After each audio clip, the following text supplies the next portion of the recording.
Good evening and thank you for joining us. I'm Phyllis Smith.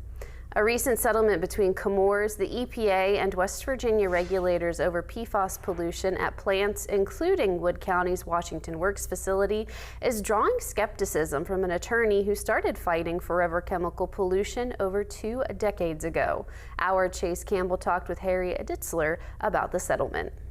Harry Deitzler represented thousands of Mid-Ohio Valley residents in the original C8 class action lawsuit against DuPont in the early 2000s. Looking at a recent settlement between the federal government, West Virginia regulators, and Chemours, the DuPont offshoot that owns the Washington Works plant today, Deitzler says he's skeptical. I tend to second guess when I see something that says, oh, this is all solved, because it's never all solved. Deitzler's biggest concern is the science behind the settlement. He says the deal could lean on PFAS exposure limits that have recently been loosened by the federal government, not tightened, something he says could undercut the entire outcome. If this settlement is based on raising the amount that the companies are allowed to put into water, then it could be a meaningless resolution. The Biden administration set strict maximum contaminant levels for 6 PFAS chemicals in 2024.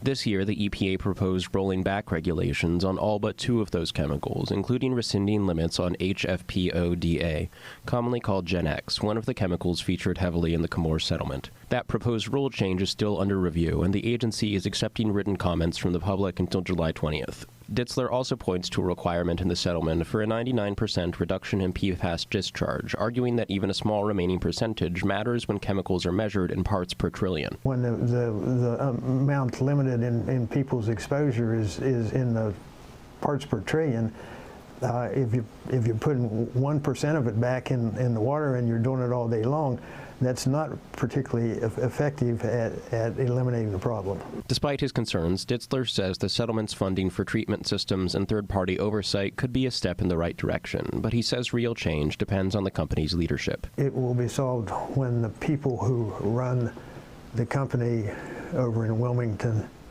care about the people who live in West Virginia and the workers in their plant. The proposed settlement is now open for a 30-day public comment period before a federal judge can approve it. In Parkersburg, Chase Campbell, WTAP News.